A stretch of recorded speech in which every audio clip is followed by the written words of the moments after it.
Hello, fellow Movie Crusaders, and welcome to another episode of the Weekend Crusaders. My name's Sean Wasserkrug. With me, as always, is Brian Michaels. We weren't here last week, so even though it's episode 26, it's actually episode 25 because Brian had shitty internet where he was at. Where were you at? I was in upstate New York, almost Canada. Yeah, no, we tried testing it, and Brian basically was like 90s version of AOL, You could have listened to me, I suppose. Yeah, we had that the week prior, and I was like, you know what, screw it. We're just gonna. You could have made like a little animated head doing my voice. That'd have worked. If I had the time to do it, I totally would have gotten I would have put Ron Howard up and just put your mouth over. Either way, guys, we will do that episode here at some point. So episode 25 with those movies, because they are good. They are good movies.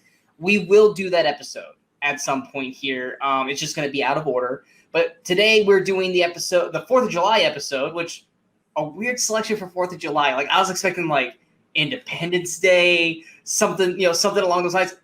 That is not what this list is. None of them fall on the right days for us, no. Yeah, none of these movies have anything related to the 4th of July at all. But they're fun movies nonetheless. I think we're going to start with my pick this week. We're going to start with my pick, and that is easily probably one of my favorite sports films of all time. I think it's I lost my train of thought there, but it's easily one of my favorite sports films of all time, and that is the female baseball film, A League of Their Own. A League of Their Own came out July 3rd, 1992, had a budget of $40 million, had a weekend opening of $13.7 million, number 2 its opening weekend behind Batman Returns in its third week, and had a finished box office of $132.4 million, $107.5 million domestic, and $24.9 million international. When I go back and think of baseball films, iconic baseball movies, for me, it's the major leagues. I know 2's not as good as 1, but me as a kid, they're tied together. You got Sandlot, obviously, for my age. And then you've got, you got Field of Dreams of Bull Durham, but they were. I was 2 when they came out, so I'm not really as into those as much as I probably should be. But then you got A League of Their Own. I think A League of Their Own, it has no business being as fantastic as this film is. I think this was a lightning in a bottle film. I think the voice cast. It's live action, Sean. I watched the live action version. I watched the live action version. I think the cast is fantastic in this film. I think everyone plays their part beautifully, whether it's the smallest role or whether it's one of the big roles. I think the baseball action in the film is done incredibly well. It's shot very authentically.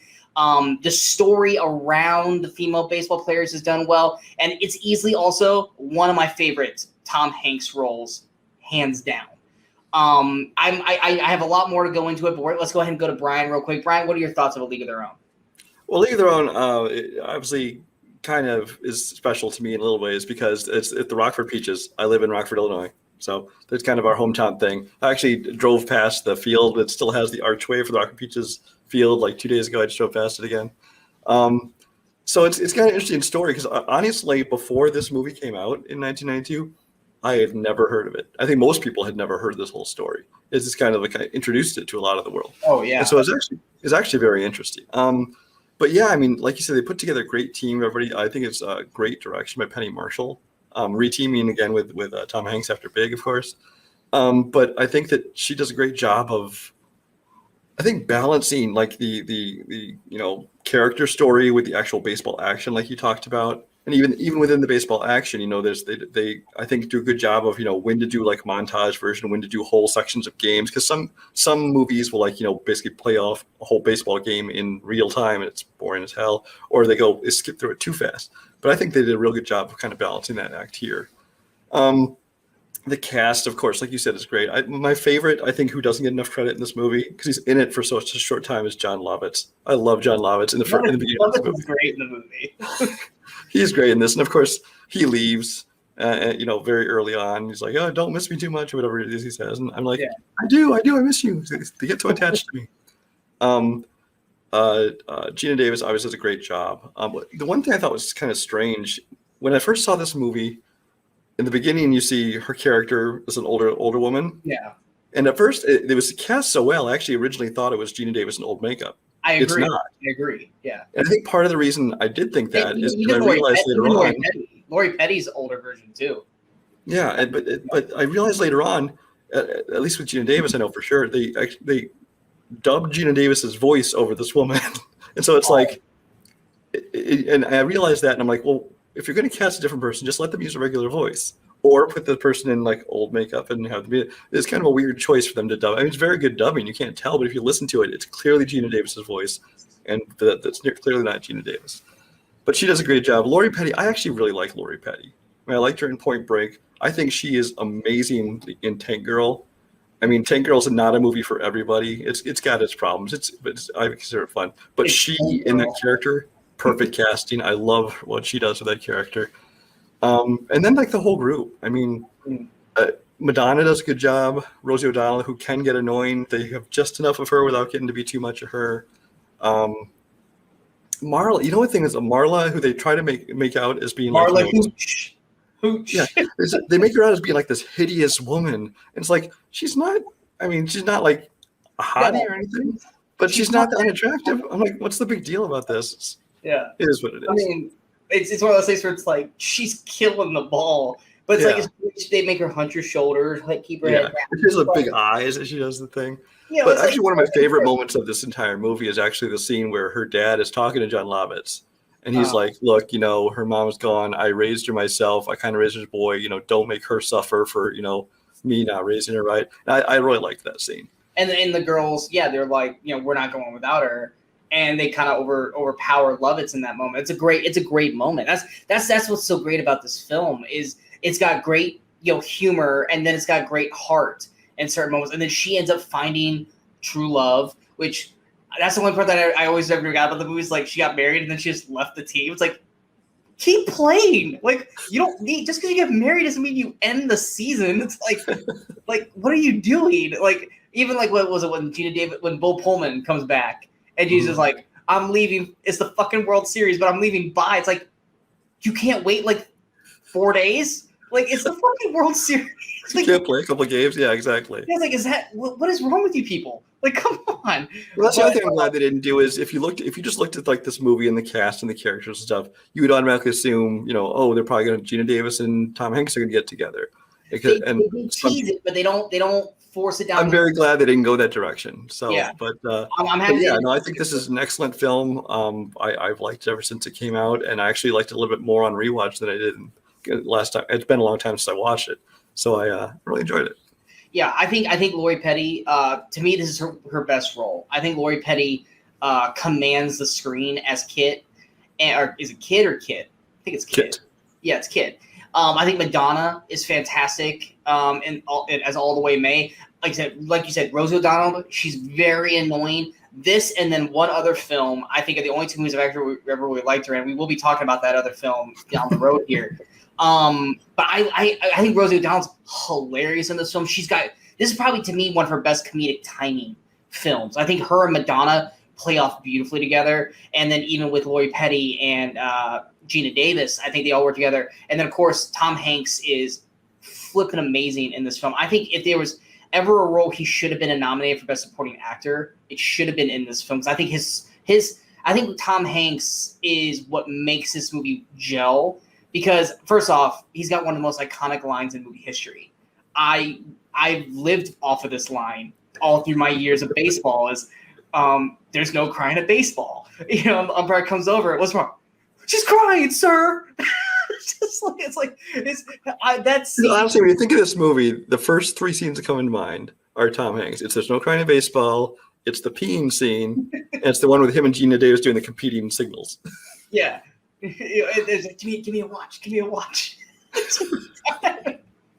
I love Tom Hanks in this film. I love this whole cast. Even was it like Betty Spaghetti and I'm blanking on the blonde girl who comes up with the song. Like they all have their own little moments. Taya Leone, she's random. What is the other team's name? The Racing Bells. Yeah, she's just a random girl, just like that's Téa Leoni. She was a nobody at that time, but it's like she was the one who's like, oh, okay, that's cool. But like you're saying, the montages work really well, and not all of them were like, oh, here's a winning streak, whatever. It's like little montages like Kit and Jane Davis is fighting because she's not listening in too long. It's just beautiful little montage of moments of baseball, and then even I also liked what's his name, David Strathairn. Thank you. I was going to say Strahan. I was like, that's not right. Even his character moments as he's trying to make sure the thing stays alive.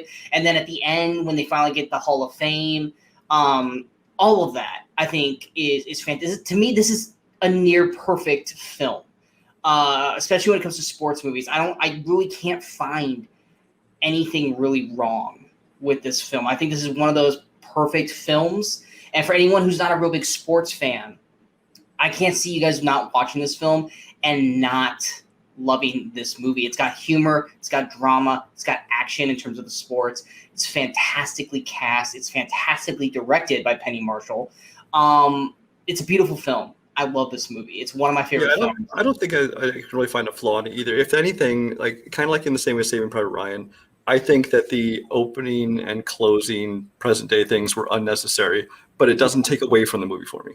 It's there. It's there to basically show the Hall of Fame. Yeah. That's all it's there for, really, and to show some of the women who really did play, giving them their moment in the film, which is a nice, like, respectful tip of the hat. So you can't even really be mad at that. It's a respect thing, which you're like, it's not necessary, but it is in a sense of we're respecting the real women who did this. Yeah. Even Stillwell Angel, he's annoying as hell, but when Tom Hanks hits him with that glove, it's like everyone was like, yes, kind of thing.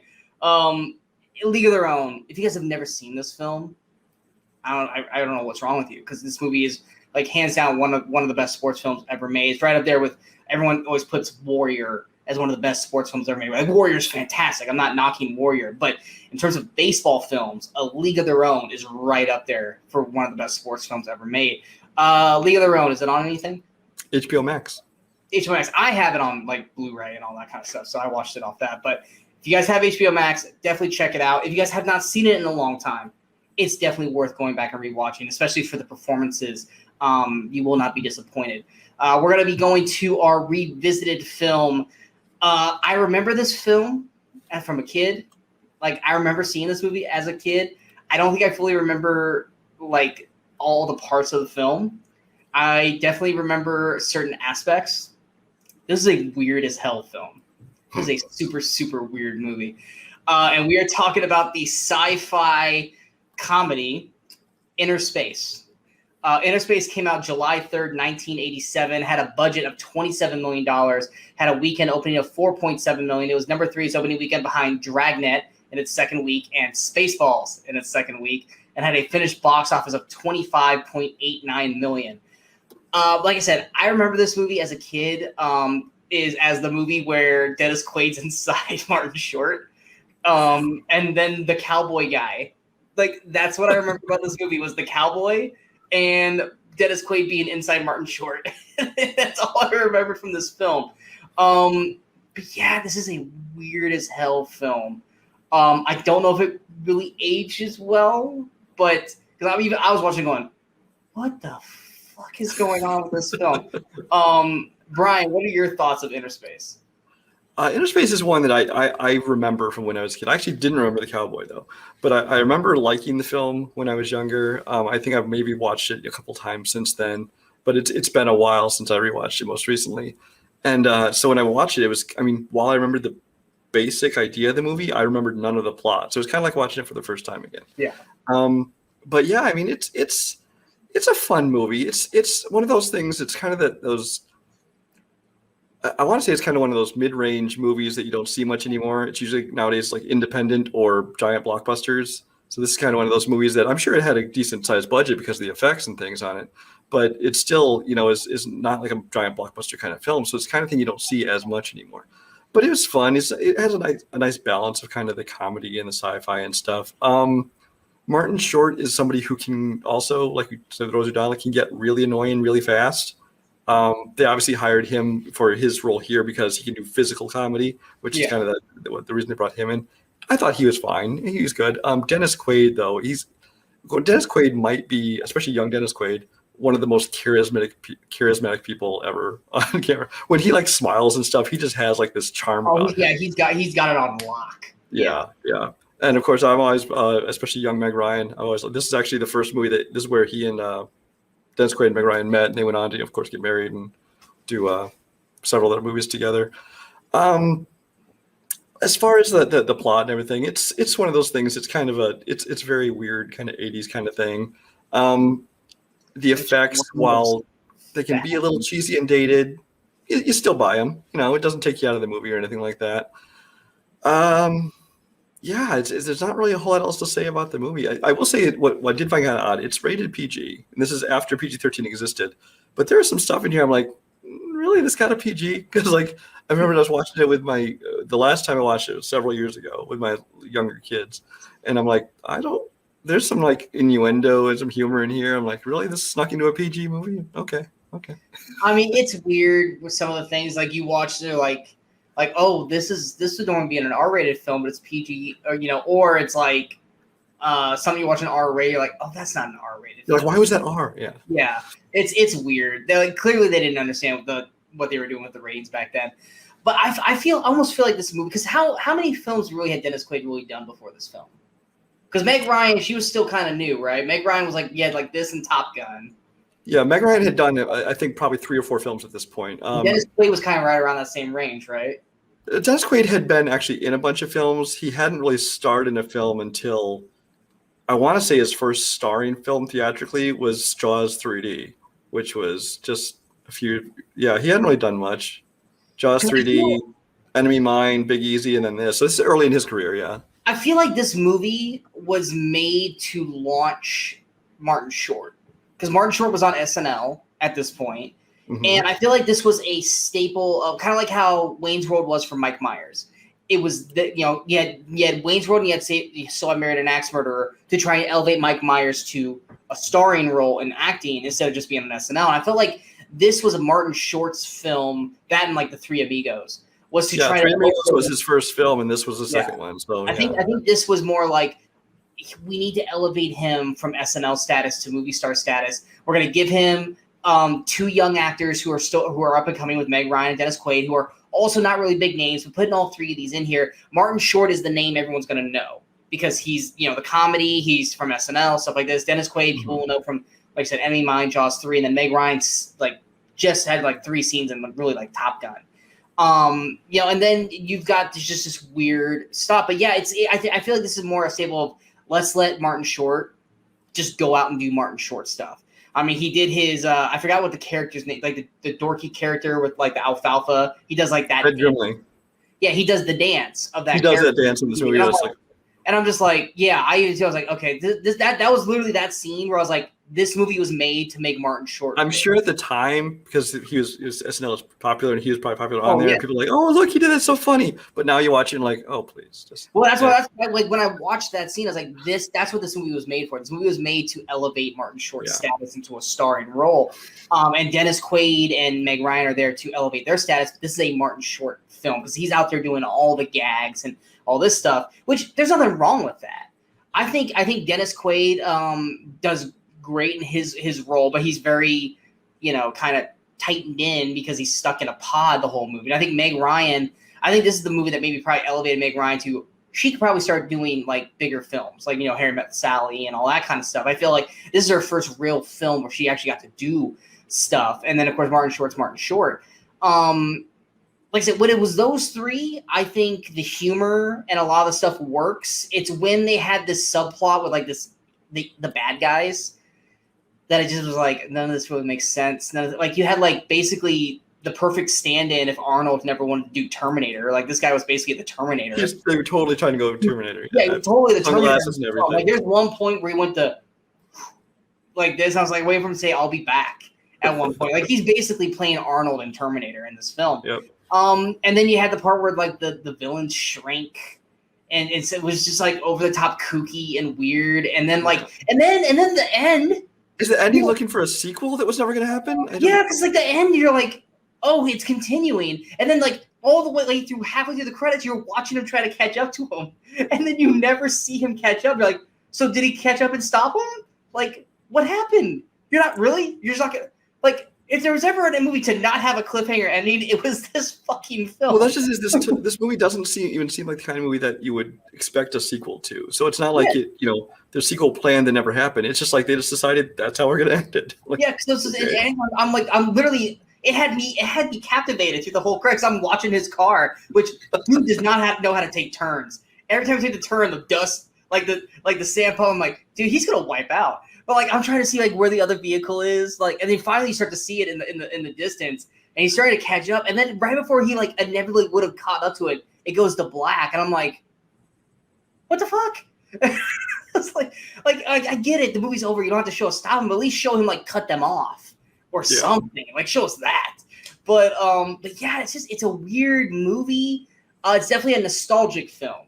I don't think anyone who watches this blatantly just randomly out of the blue now is probably not going to work for them. But for anyone who watched it when they were younger, like you and I did, going back to it, it's like, oh, I remember this film. And then you're watching like, it's fine. Like, it definitely doesn't age as well as it should. But I mean, it's decent. It's decent enough to like, I was happy that I at least went back and watched it. Is it something I'd probably go back and rewatch? I wouldn't like go and like put it on and start it from beginning to end. But if it was like on like TV, and I was flipping through the channel, depending on where it's at in the film, I'd probably leave it on for a little bit kind of thing. But it was definitely one of those times where Martin Short was really kind of – this was peak Martin Short. And this was right before Dennis Quaid and Meg Ryan busted out. So if you want to see what they were like, I'm going to go see Jaws 3D. But, if you want to see Dennis Quaid as basically a boy toy, I mean, we get Dennis Quaid with abs. You see Dennis Quaid's ass in this film, and then of course he's an attractive man. He is. He's a good-looking dude. He's a good-looking guy. He's even at his age now. He's still a good-looking guy. But yeah, it's funny, just weird. It's a weird movie. It's live action Osmosis Jones, essentially. Exactly. Well, I mean, Osmosis Jones was also live action too, to a point with Bill Murray. Parts of it. Part of it, but it's full on live action the whole way through. Yeah. Except for the one part, I think it was his stomach, but it looked like his anus.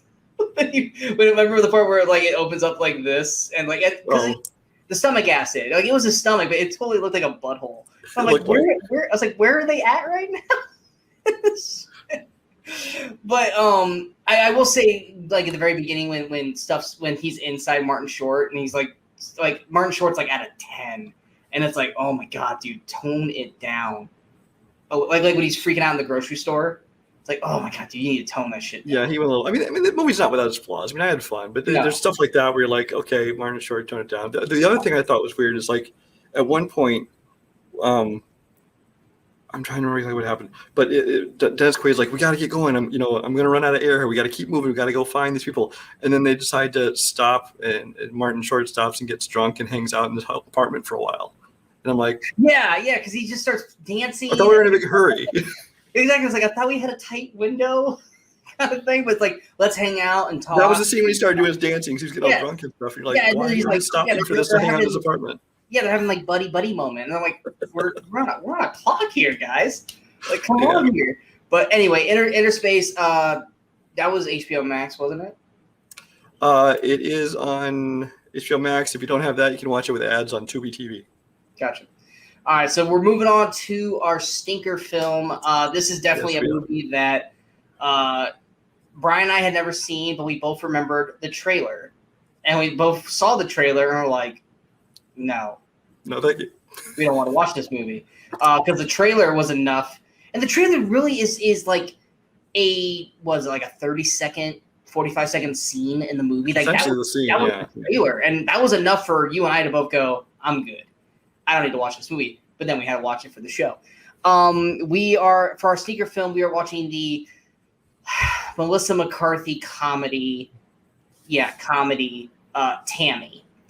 Tammy came out July 4th. Why is this a July 4th film? 2014. Actually, this does have July 4th in it. So, yeah, this is a July 4th film.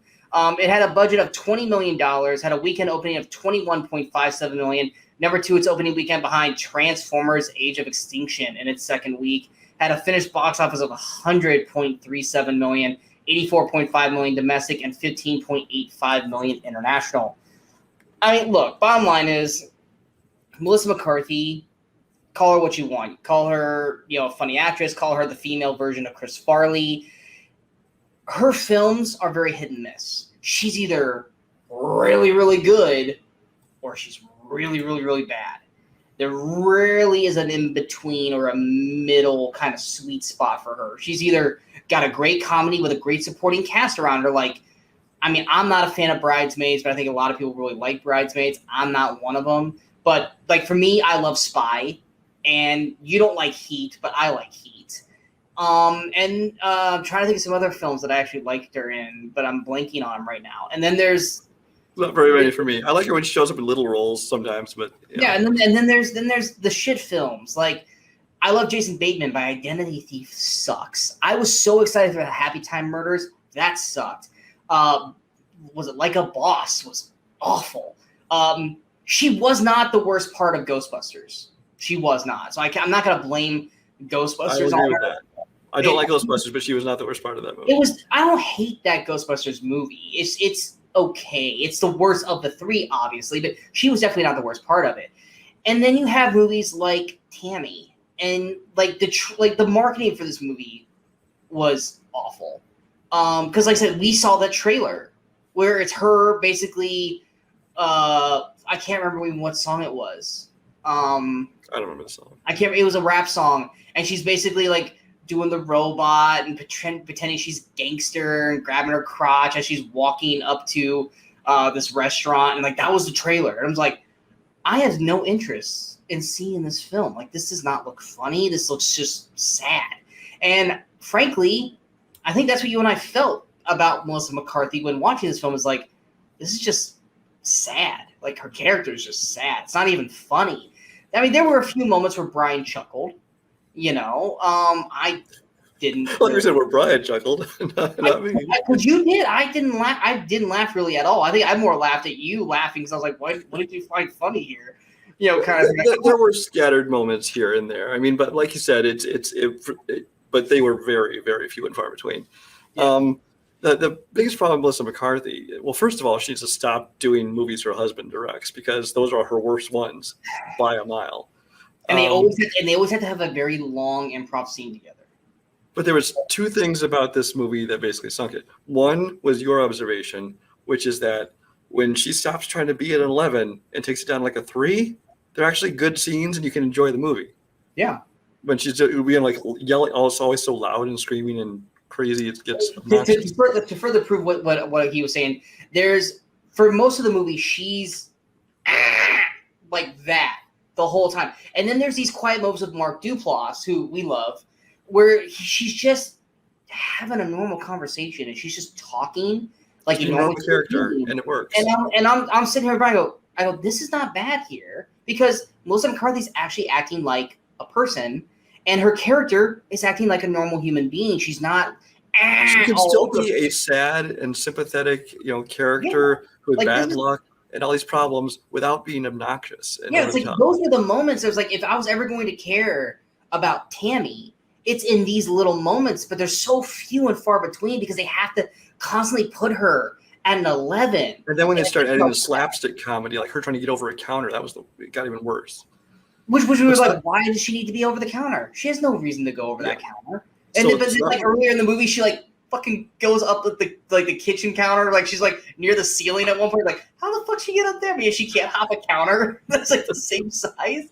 But so that's the first problem, is that they need to tone it down. The second problem with this movie is we're pretty sure there was no script to this movie because I think they had an idea of what the story was. This is basically what each scene's going to be about. But I'm pretty sure what they did is turn on the camera and said, "Okay, Melissa, you do your funny thing, and everyone else react and respond." And every scene was just her going off and practically improvising, and it was just. Yeah, I think I told you, I think everyone else has a general idea of what they're supposed to do in the scene. By the end of the scene, you need to be here. You need to get to this point across. Melissa's just going to do whatever the fuck she wants. You guys react to what she does, but by the end of try the to steer it. you need to get to this point. Yeah. Go. That's what the movie felt like. And there's just a random cast of this film. Like we're like watching the beginning of the movie, and the cast list is popping up. We're like, why is this person in this movie? Why is this person in this movie? It's just. Which brings us to another thing. Yeah, I was teeing you up. I'll let you go if you want to take it. No, you go ahead. I was teeing it up for you. So Melissa McCarthy's mom in this movie is Allison Janney, maybe, and then her grandmother, Allison Janney's mom, is Susan Sarandon. So we're immediately going, how old is she supposed to be in this movie? Because we spent way too long doing math. We did. Because I'm sitting here thinking, at best, they could be doing like 70, 50, 30. But I don't buy Melissa McCarthy in this movie as 30 years old, though. So it's like, was it like 40, 60, 80? I'm like, I don't know. She maybe has the maturity of like a 22, 23-year-old Melissa McCarthy in this movie, but there's no way she's 22 or 23 in this film. We were like, so unless you're doing that, as like 32 in terms of the way they make her look, but it's like, I'm like, well, maybe Susan Sarandon was like 15 when she had Allison Janney, and Allison Janney was 15 when I was like, that's just stupidly random. You know? we got to the point where Sean starts looking at the ages of the actresses to figure it out, and we finally decided to let it go. Because I mean, it happens in other movies. I like I pointed out, Harrison Ford and Sean Connery are like 13, 15 years apart or something. He played his dad, so I'm like, we decided eventually to let it go. But this is how you tell me Sean Connery didn't fuck at 11. You're a liar. But this is how into the movie we were at this point. We were already just spending 20 minutes figuring out the ages. We spent way too much time trying to figure out the age length of these women. Because at one point, like Sarandon said, like 60 odd years later, we're like, okay, so she's at least like 73. so okay. It's like, well, we're spending way too much time on this shit. Yeah, but you're right about the weird kicks. I mean, this cast list, because you got Gary Cole, you got Kathy Bates, you got Mark Duplass, which seems like an odd choice for this movie. Then you have Toni Collette, who was in this movie for reasons we can't figure out. I mean, obviously she hadn't been like Oscar nominated yet by this point. Well, I don't know. Yeah. I don't think. I mean, but she'd done like Sixth Sense. She'd done plenty of other movies before this, for a good 15 years before this, and she does this, and she's in it just to sit on the couch. Yeah, her whole acting. She's got what, 3 scenes? 3 scenes in the film. 3 scenes. Is to be in a seated position, to stand up, scared about what Melissa McCarthy's going to do. Maybe get half a sentence or half a word out before McCarthy cuts her off, and then she just stands there, kind of in like shock. The rest we don't know why she's in the movie. Gone. That's Toni Collette's whole moment to this film, and then Dan Aykroyd shows up at the very fucking end as Melissa McCarthy's dad. Now we're watching. I go, I believe Dan Aykroyd would be married to Susan Sarandon, not Allison Janney, in this film, because it's like, in terms of the ages, I'm like, Susan Sarandon and Dan Aykroyd, that makes sense. I think Aykroyd's a little old for Janney in this movie, and we're just like, this makes no fucking sense. And then you have Susan Sarandon, was like, oh, let's put her in an old woman wig, like she'll look old. I'm like, no, Susan Sarandon's still attractive as hell in this. I believe Sean's words were, she could still get it.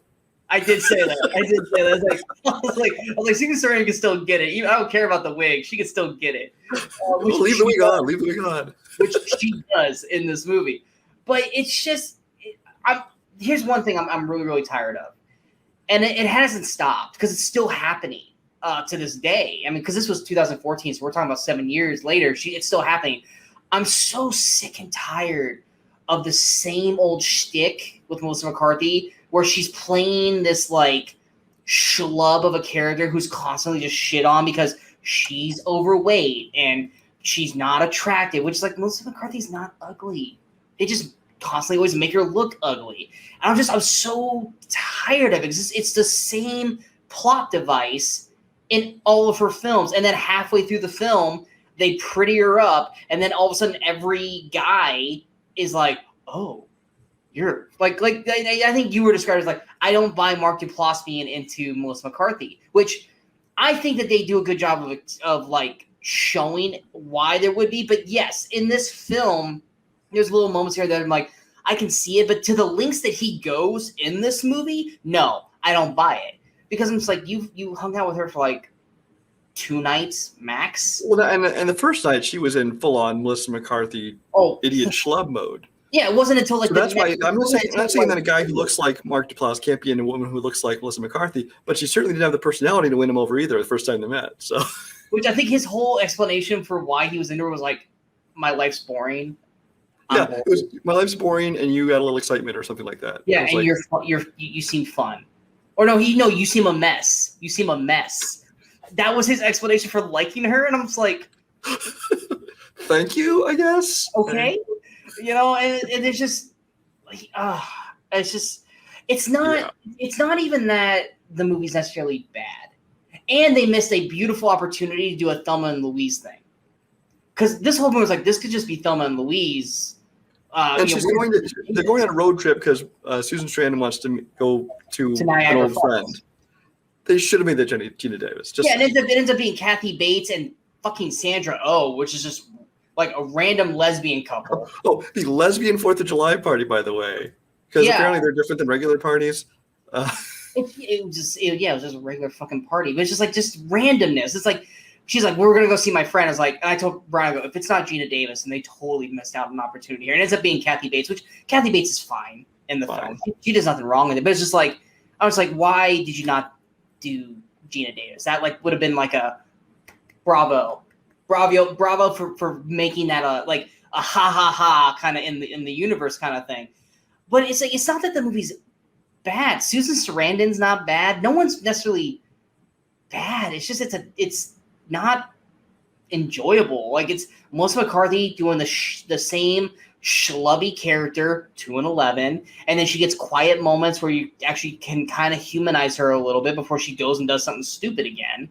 And it's just like I said, there's no direction of this film. The bones of this could have been a good movie. You could have Melissa McCarthy as this character, not being at 11, but being at the 3 level, and going on this, road trip and all this kind of thing. You could have the whole story, actually write out scenes, so it's not Melissa McCarthy improvising, which she does. There are people who do improvising well. Not a big fan of hers. But so many times Sarandon's just sitting there just watching her, because I don't think Sarandon knows. You can tell sometimes the actors around her are like, what am I supposed to be doing right now? I don't. Yeah, they're just waiting for her to stop. Yeah. So they can do their like, you can just tell that like Susan Sarandon's most of the time just like. Yeah. But if you actually wrote a full script and toned Melissa McCarthy down, this could be a decent story. Yeah. And it's not the worst movie, but it's not good. But it's not. It's not. And I would say it makes it very hard to ever get excited or even want to watch Melissa McCarthy movies, because like I said, for the most part, they're all the fucking same. I mean, you get the occasional one like Spy, which I think Spy, it started to be a Melissa McCarthy movie, and then as soon as she gets sent out on her mission, and you get Rose Byrne and Jason Statham, and it's like, oh, this is actually gonna be this is a good movie. And Peter Serafinowicz, however you say his name, you start getting all these other characters around her that elevates the comedy with her, and then that film works. Where with this, it's like Susan Sarandon is just reacting, Mark Duplass is just being Mark Duplass, and it's just no one's really helping Melissa McCarthy in this film. Everyone's just surrounding her, and she's just kind of doing her own thing, and everyone's just kind of waiting for her to get exhausted so they can move on with the rest of the film. And that doesn't work. And that's what it's like for most of her films. And it's a tired act. And I don't blame her. I blame the directors for not reeling her in. It's the same thing with Will Ferrell and John C. Reilly. It worked with Step Brothers, but Holmes and Watson and other things, no, you need to reel them in. You can't just let them go off and do whatever the fuck they want. You need to bring them in and keep it structured. If you keep it structured, the comedy's going to work. If you just let them fucking do whatever the fuck they want, it's aimless. And that's what Tammy is. It's an aimless, not even really a funny comedy. It's just kind of the whole time. And that's Tammy in a nutshell. It really is. Anything else you want to add? No. No. I don't. Is Tammy on anything outside of renting it in Amazon? That one is. I just had it here. No, we gotta rent that one. No, it's on some TV networks you can watch on their websites, TBS and TNT and True TV. Apparently, don't bother. I'm sure that would be edited to the max, which I don't know if that would help or hurt it at that point. Yeah, I don't know when they have them streaming on their sites. I don't know if they show the edited TV version as well. I don't know how that works. I think they do show. I think they show the same version that's on TV. Oh, okay. When they do that stuff. Moving on to Brian's film or Brian's pick. I personally I've heard of this movie. I know what this movie is, but I had never watched it before till just for this episode. This is the Eddie Murphy it's dramedy. Because it's a comedy. It's so serious. It's still a comedy, but it's not like I don't think it's like Eddie Murphy comedy though. Like it's got a comedy. It's just not as broad as some of his other comedies. Exactly. The Eddie Murphy comedy, Boomerang. Boomerang came out July 3rd, 1992. Had a budget of $42 million. Had a weekend opening of $13.6 million. Number 3, its opening weekend behind Batman Returns in its 3rd week and A League of Their Own in its 1st week. And had a finished box office of $131 million, $70 million domestic, and $61 million international. Brian, since this is your film, go right ahead. Boomerang. You said this is actually one of your favorite Eddie Murphy films? It's probably up there. It's probably not my favorite of his, but it's as far as his comedies, I think it's probably his last really good comedy, save for maybe the Nutty Professor movies. Because, I mean, in the years, because he's one of those guys, like Mike Myers, he basically kind of hit Shrek and then just started living off of doing voiceover work. Because the movies he put out since then were like I Spy, Pluto Nash, Norbit, Meet Dave. You didn't like Life? Huh? You didn't like Life? I was not a big fan of Life. Okay. All right. I mean, there was stuff that was okay. Life was decent. Metro is decent. I thought he was really good in what were the two? Bowfinger and Showtime, although he was kind of just a co-star in those. He wasn't like an Eddie Murphy vehicle in those two. But this is, as far as the Eddie Murphy starring movies, this is probably the last one that I really liked him in, except for The Night Professor. This is a movie basically about a guy. He's a marketing guy and he's like this real successful person. He's like a real womanizing kind of man. He's very suave. He has 15 women he's dating all the time. And basically the whole story, the reason it's called Boomerang, is because kind of gets flipped around on him, where Robin Gibbons is kind of playing him, and he sees how it feels to be used and manipulated and strung along, things like that. Eddie Murphy in this movie, I think he is very, very, very suave. I think he does a very good job. I like his comedy too. I think he's very funny in it. One thing about Eddie Murphy is I think he's gotten this reputation of having like a big ego, which is probably well deserved. But I will say in his movies, though, he does a lot to, not make it all about him, because he puts a lot of up and coming comedians and things in his movies. This movie alone, you got Martin Lawrence. This is the pre-Bad Boys days, things like that. You got Chris Rock. Martin Lawrence and Tisha Campbell are basically playing Martin and Gina from Martin. Yeah, basically. You got Chris Rock in this before he broke out big. This is like one of his first things. You got David Allen Greer. Well, yeah, actually had a whole lot of people connected with In Living Color. David Allen Greer being the main one. But then, of course, you have Halle Berry in one of her very early roles. Grace Jones, I think, is great as Strange as the supermodel. She's completely over the top. Who was the guy who did the commercials with the deep voice? Jeffrey Holder, who I only know as Punjab from Annie, is the only place I know him from. But he's lots of fun. He has a lot of up-and-coming people like Chris Rock and Martin Lawrence and that. But then he has a lot of people who have been acting for a long time. He puts Eartha Kitt in here. He puts what's his name? John Witherspoon in there. He puts Jeffrey Holder in there. So it's a great cast I thought they put together. I think it's a very funny movie. Be honest with you, when you rewatch it this time, I didn't love it quite as much as I remembered loving it, because I used to think it was like one of my favorite, comedies of that era and kind of things like that. And I still very much enjoyed it, but I did lower my rating by like a half a star on this watch.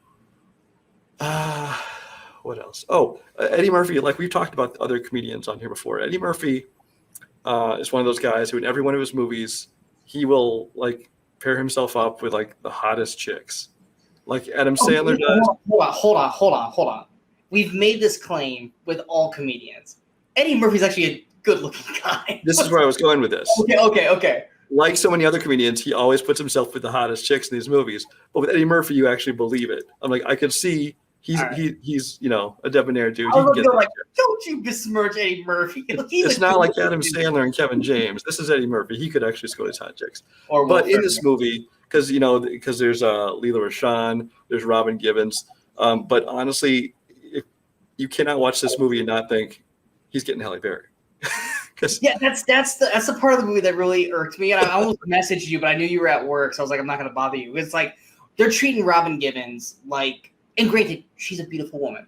She is. Her beauty is not in question in this film, but they're treating her like she's Halle Berry. And then but you have Halle Berry in this film, and they're treating her like the wholesome, artistic girl who's quiet and shy. And it's like, motherfucker, it's still Halle Berry. Like, no, like, okay, Robin Williams, you're very, very attractive, but it's Halle motherfucking Berry. Are we supposed to believe that Eddie Murphy is not going to get with Halle Berry by the end of this film? You're stupid if you don't think that's going to happen.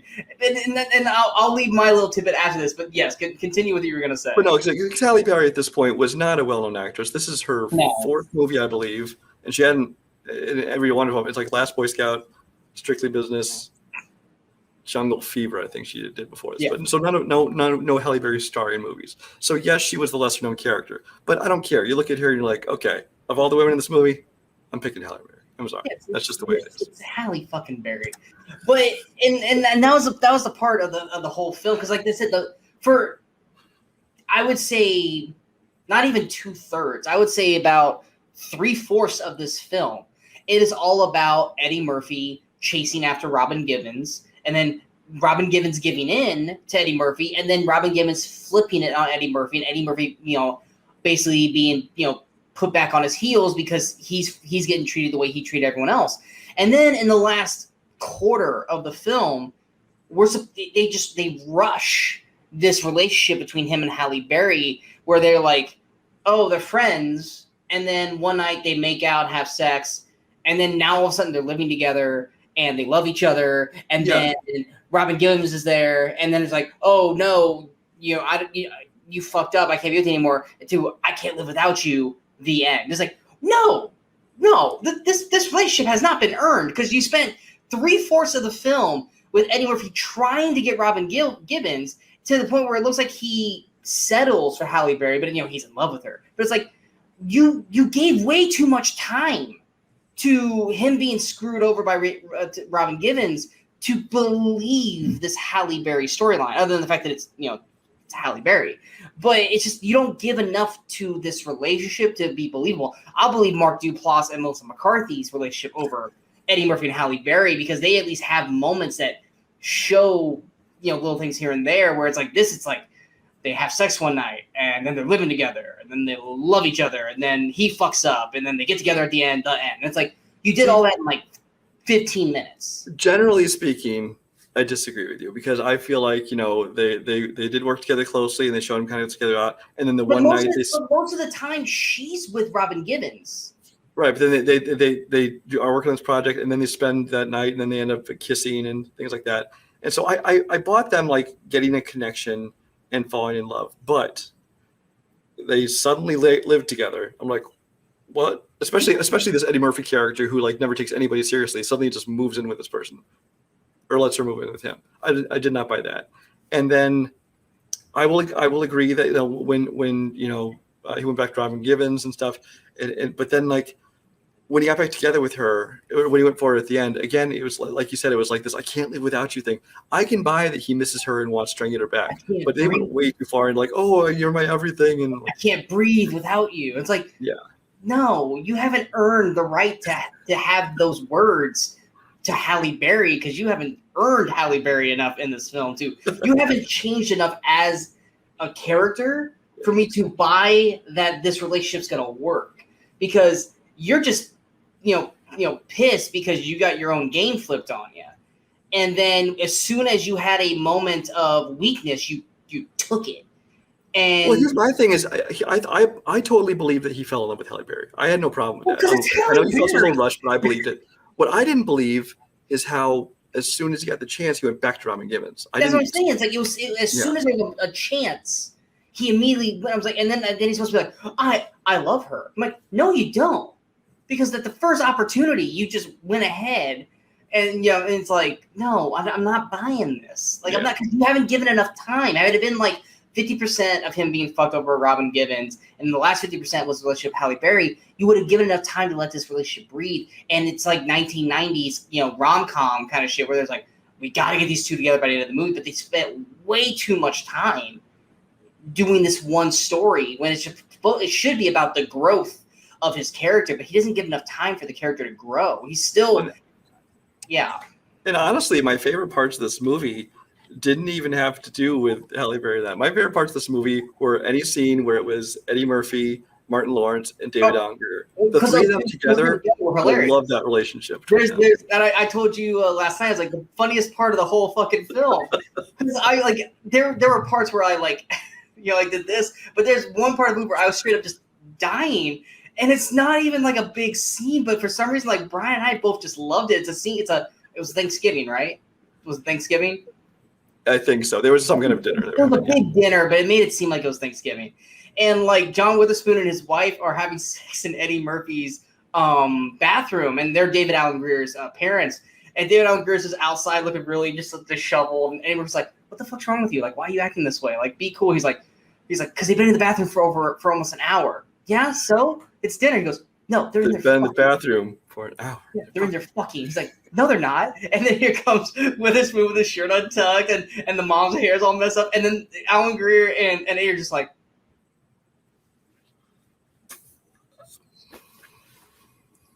hug.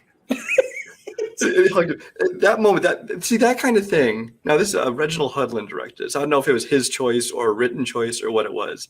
But that movie, so easily they could have thrown in some funny punchline there. Yeah, like you could have had Martin Lawrence walk by going, "Damn, they just fucked in your bathroom," and walked off. Yeah. But they didn't. There was that moment with just like that pause, the very perfectly length pause, and then that hug, and the reaction is perfect. They let them simmer for like 30 seconds in silence, or just like the.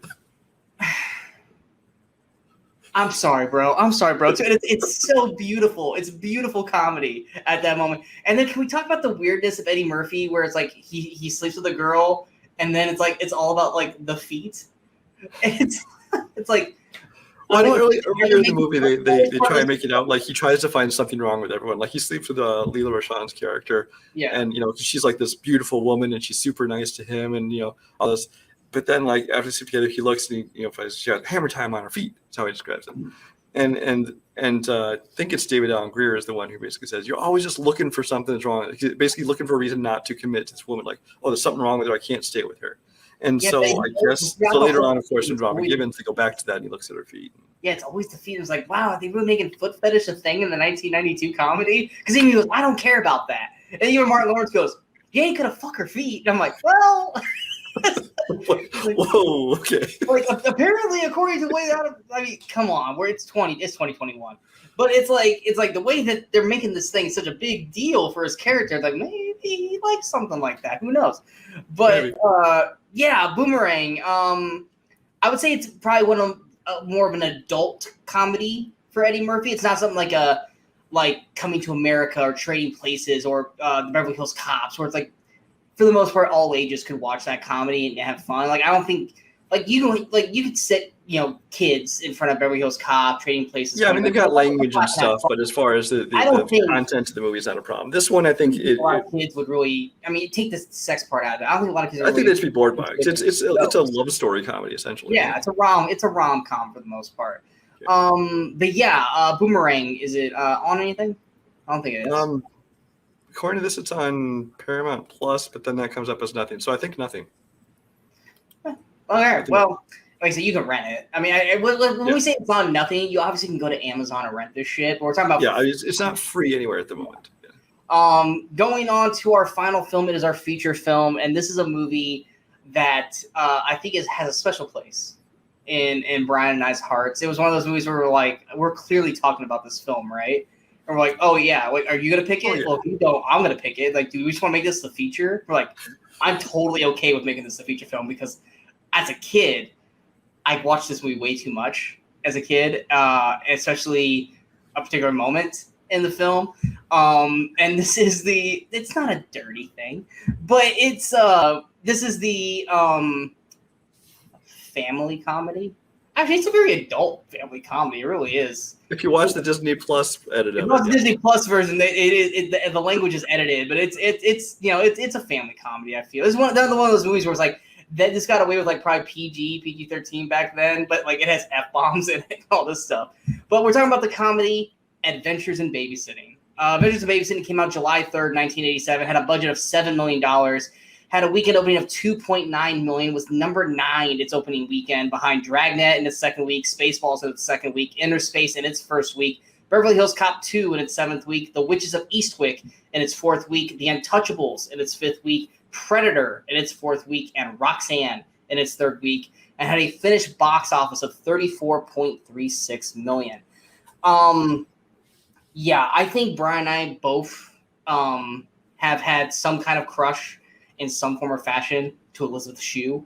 Elizabeth Shue is gorgeous. And I mean, outside of like Back to the Future, this was the movie that really showed Elizabeth Shue. Because I haven't watched this movie probably since the 90s. Like it's been 20 years, over 20 years since I've watched this film, because it's never on TV anymore and all this stuff. And when I went back to think about it, I was like, what do I remember about this film? First thing that popped into my mind was the opening scene, where Elizabeth Shue is dancing in her room. She's getting ready for her date, and she's singing "And Then He Kissed Me." And even 20-some years later, I still remember that's the song she sang. She's dancing in her room. She's jumping around on her bed because she's just beautiful in this moment. Like she's just like, you're just like, Elizabeth Shue. You know, it's kind of like, you know, Po from Kung Fu Panda when he's looking at food. It's like, oh, Elizabeth Shue, you know, kind of thing. But yeah, and then I remembered, like, you know, Thor, like back then, Thor. Who the fuck knew who Thor was? Apparently not the people who made this movie, because nothing in this movie that's about Thor has anything to do with Thor. Apparently they just like, let's just pick this character because what's his name? Vincent D'Onofrio looks like Thor. So we'll put Thor in this film, but we're not going to bring up Asgard or any of that shit. It's just he's Thor, the Battler of Darkness, which I'm like, okay. And then the third act is what I remembered. But yeah, this movie does go a little too far in terms of the shit that happens in the movie. But Elizabeth Shue is amazing in this film. The kids, yes, they're annoying. But they're supposed to be. They're playing the annoyingness level up in the film. But the adventure that they go on, like the Blues Club is iconic. Like as soon as it played, I was like, I totally forgot about this. I love this scene. And then, you know, you got her friend who, I don't know why, but I always thought it was Joan Cusack. But it's so not Joan Cusack in that role. Yeah, I really enjoy this film. It's got its faults, granted. But I really enjoy this movie. Brian, what's your take on Adventures in Babysitting? So yeah, this is a movie that, like, I mean, when it came out, it's like I should not have any interest in this movie. I'm like, it's a movie called Adventures in Babysitting. Why would I want to go see this movie? But then for anyone who's actually then watched it, it's great. I love this movie. I don't care if you're old or young or male or female or whatever. It's a fun. It's got a little bit of everything for everyone. Yeah, it really does. But mostly it has Elizabeth Shue. Yes. I will agree with you. In the 80s and early 90s, I was in love with Elizabeth Shue. I mean, not just Adventure Babysitting, Karate Kid, Cocktail, Soap Dish, Heart and Souls, which is a totally underrated movie. Everyone should see that movie. I know, you already brought that up. Yeah. But I mean, I was in love with Elizabeth Shue, and for good reason. I mean, and she's one of those women. She's like with like Diane Lane and Marissa Tomei, who I don't care how old they get, they're still just the most gorgeous women alive. If no one, and most people have, but if no one has watched The Boys, Elizabeth Shue's in the first season, and she is fucking great in it. She's great. And we'll see if she eventually shows up on Cobra Kai. I don't know. If it does, let me know. No, she showed up in Cobra Kai. Oh, did she show up in it finally? In the last season. Like I only watched part of the first season. I got bored with it. So yeah, no, she shows up. Watched the whole first season. In the last like 2-3 episodes, she shows up. Oh well, I guess I know what I'm watching tomorrow. Yeah. But anyway, so yeah, but I mean, it's a fun movie, and like you said, it's kind of anybody can watch. It's got a little bit of something for everybody. It's a Chicago movie, which of course, you know, the Chicago area is to go there all the time. You'd be shocked. You're shocked that it's not a John Hughes film. Yeah. Well, John, I wonder if he had something to do with it. I would not. Did he produce this movie? I'd be shocked if he didn't, because like It's definitely Chris Columbus, and Chris like, Columbus was also a big Chicago guy. Yeah. No, I don't see John Hughes' name anywhere on this. But Chris Columbus. What's funny is that when I went to IMDb to look at it, and it has like a little trailer thing. Very first thing they show is the first scene of the movie with her dancing. It's iconic. I think whenever you see this movie, you think of that moment. You think of that. Yeah. It's a great opening to the 80s film. And really, the whole cast, because you got Anthony Rapp, you might know from Rent or some other things. He's in one of the Star Trek shows. He's in this one. Don't Tell Mongoose There's Dead's Keith Coogan. He's in this. If you also seen Jay and Silent Bob reboot, he's in that. The little girl I love in this movie, played Maya Bruton. She also is in one of my favorite TV shows of like the 90s, which is called Parker Lewis Can't Lose. She also, I would like to point out, is Marty McFly's aunt, because she was his mom's sister at the dinner table when he went back in time. She was one of the people at the dinner table. I was gonna say, I was like, what? But then, okay, yeah. I know. When he went back to the 50s, she was there. I get it now. I'm just saying, like, how did she play a fucking old person? But okay. I had forgotten until just very recently. Bradley Whitford is the asshole boyfriend. Yeah, when she pulls up his picture, and I'm like, is that fucking Bradley Whitford? I mean, it doesn't surprise me because pre-West Wing, that's pretty much what Bradley Whitford played. He was always like a frat guy. The first time I ever saw Bradley Whitford was Billy Madison. That's the first time I ever saw him. Yeah, so that's kind of role he played a lot before West Wing. But I had forgotten that he was in this movie. You got Vincent D'Onofrio. I think the last time he looked, physically fit is in this movie. He looked great. Because then he did like Full Metal Jacket. But actually, Full Metal Jacket's the same year, isn't it? Holy cow! He must have put on some serious weight for that role. But yeah, it's a fun movie. I'm trying to think what else there's even to say about this thing. Because really, for me, there was a negative for it for me is that they really made Chicago look slummy as shit in this film. Well, that's you know what? I was thinking about that when I'm watching this. Obviously they're trying to make it seem like this harrowing place for these yeah, they really turned the slumming of Chicago up to like. First of all, the most unbelievable thing in this movie, as fantastic as this movie is, the most unbelievable thing is that she said they live in Oak Park and she was going to be there and then back in an hour. That's not going to happen in Chicago. I'll tell you that right now. Traffic alone is going to take her an hour and a half. Even that late at night? Even at that late at night? Even late at night. It doesn't matter. Okay. You can be stuck in. But anyway. But yeah, the thing about this movie, it's one of those things that's like, it really is just all the movies in the 80s and maybe even into the 90s. But like when they want to show that someplace is an undesirable part of town, everybody's black. The guy robbing the car is black. People standing at the street corner are rapping and they're black. It's just like, I felt a little cringy watching this. It is not aged well in those respects. But yeah, they totally made it look like Chicago was like the sleaziest place to live. Like even the building where they go to, where her parents are having the party, which it's a very iconic building on the Chicago like lakefront. You can see it, and so anytime I see it, I'm like, hey, that's the Adventures Babysitting Building. But that's like an area of town that's actually really nice, and yet they obviously had used like a skyline scene separate from what they actually filmed because it's not right by the slums there where they're looking up at it. So yeah, it doesn't reflect well on Chicago, but I mean, it's still a Chicago movie, so you got to respect. And they even had like almost like a Ferris Bueller kind of ending where they had a race to get back in time and all that kind of stuff. Yeah. I mean, it's fun. It does it goes a little too like Chicago's like the worst place to live kind of thing because everyone downtown like you find like everyone that looks scary is nice, but then everyone who looks normal is mean. Kind of thing because you have like the blues club scene you're talking about where they like say nobody can leave here till they sing the blues. Like you're gonna hold us prisoner in here? What kind of bar is this where you won't let people out? Like I'm sure the bad guys that were chasing her were like, here's a gun, do I have to sing the blues now? Kind of thing. And then like what was not that I was mad at the joke, but like the joke about like her like being a Playboy playmate throughout the entire. Apparently Miss March looked exactly like her. So first of all, it's like this is what I want to talk about. Okay, so there's this Playboy magazine which plays into the movie as like this MacGuffin because apparently it has this MacGuffin. Yeah, it has the bad guys, this car thieves. Which by the way, it's good that they have met the one nice car thief that wanted to be nice to them. That's weird. And the one scary tow truck guy who's actually a nice guy. Yeah, but so there's this Playboy magazine which has all this information written in it that the bad guys are after. This is one of those movies where obviously they need to do it for the purpose of having a movie, But if they had just said, "Hey, we just want the magazine," they would have been like, "Okay, here you go," and been on their way. In their defense, there's never a moment in the movie that they actually get to talk to him again, and the first time they get to talk to him is the car thief going, "They just want the magazine." So at one point, the magazine is stuffed right in the back, clear view of the girl's backpack. Yeah. And the bad guys pull up like, "Hey, little girl, come here," and be like, "Drop the magazine, and you're all free." Yeah, but they didn't. But they wanted to take care of the kids though. They like he was gonna kill them.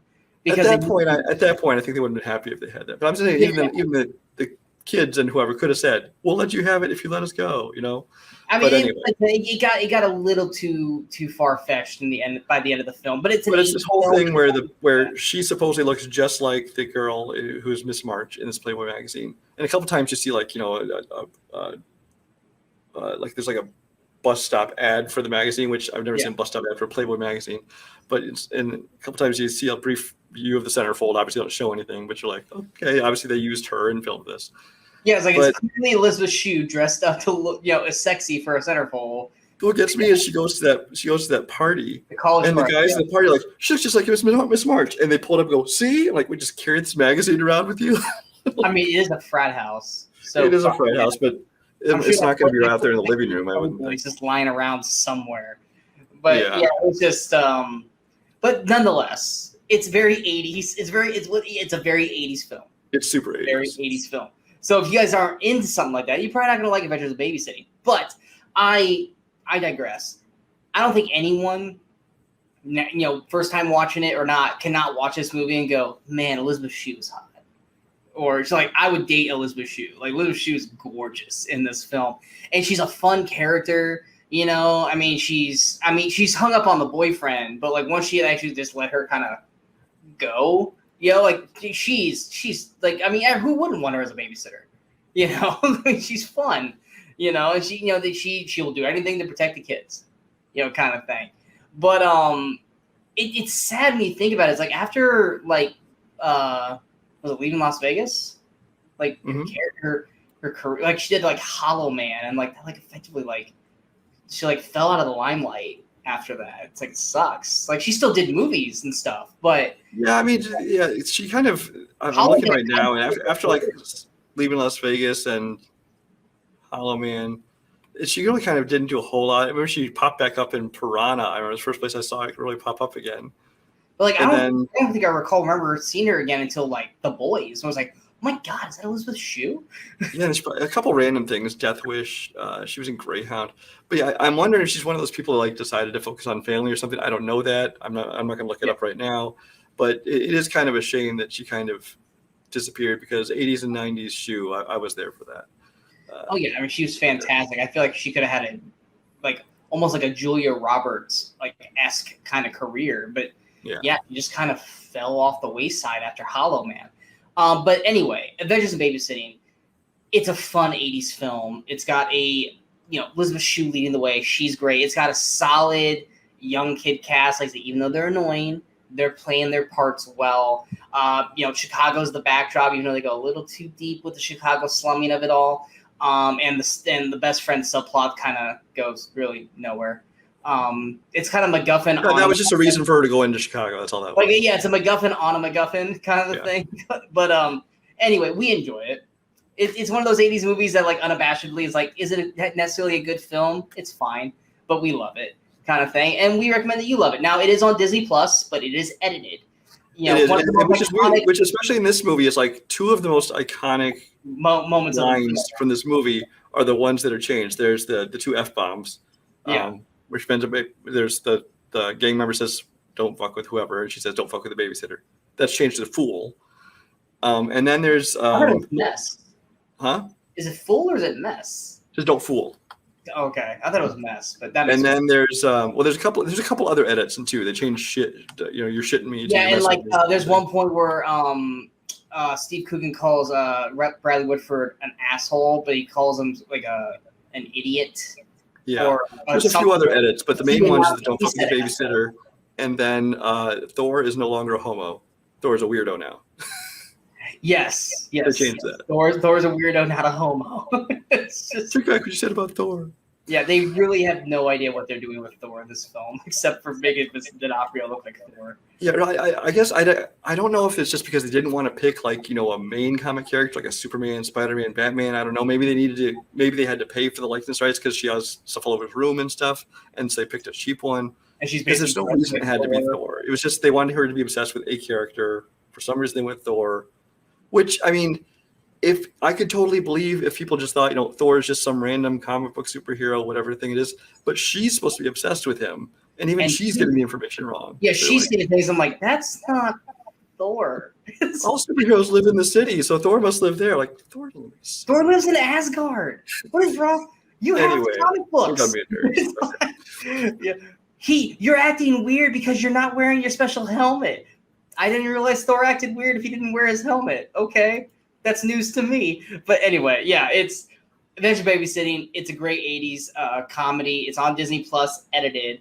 If you can find the regular version, Brian and I definitely would recommend watching the regular version with the. Yeah, I just got it on Blu-ray, so that's what's that like. Exactly. But that's our episode today. Hope you guys enjoyed this episode of the Weekend Crusaders. If you guys did, go ahead and hit that like, share, and subscribe button to the channel so you guys stay up to date with all the latest videos that pop up on the Movie Crusaders. Of course, don't forget to follow us on all the social media outlets you see below. Coming up next, America, the motion picture, came out today. Brian, you haven't finished it. You're about halfway through. I started watching it, realized I could not watch it with family in the house, so I'm going to finish it tonight. Yeah, it is apparently a very hard R film. Oh, yeah. That's what I love about it. A hard R. And then The Forever Purge came out this week. Neither one of us are watching that garbage because the Purge movies suck. And I'll watch it just because I won't watch it. Boss Baby came out. None of us care about Boss Baby. But on Friday, The Tomorrow War comes out on Amazon Prime. I will be watching that. I'll have a review up at some point this weekend. And then, of course, next week, Brian and Michaels and I will be back again for another episode of the Weekend Crusaders where we talk about 5 movies that came out during that weekend in movie history. I like at least 3 of these movies. I'm excited about 3 of these movies. One I didn't know was a movie. But my film is, to me, I feel like one of the best sci-fi films in the 2010s, hands down. I think it's a near perfect, just like A League of Their Own. It is a near perfect film.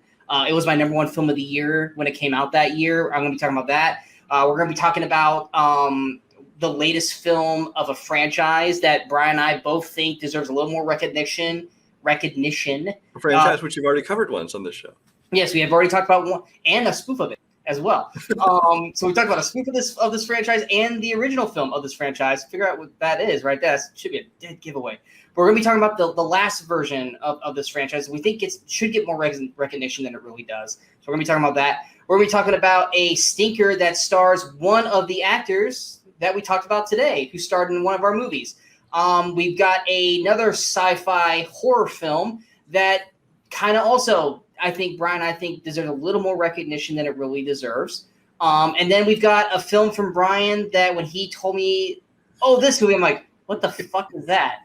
And he's like, I'm so excited that you get to watch this. I want to watch it with you. And I'm like, okay, I don't know what the film is. Sean might love it. Sean might hate it. But it's going to be interesting. I've never heard of this film at all. And it's very, very random for Brian to go name this movie and me to never have any recollection of ever hearing this title ever in my life. So we'll see what happens with that. It's going to be either like that was really good, Brian, or Brian, why do you fucking hate me? We'll see what happens next week. Be on the lookout for that. But until next time, I'm Sean Wassacrew. This is Brian Michaels. We are the Weekend Crusaders. And until next time, in case we don't see you, good morning, good afternoon, and good night, Movie Crusaders. You're still here? It's over. Go home.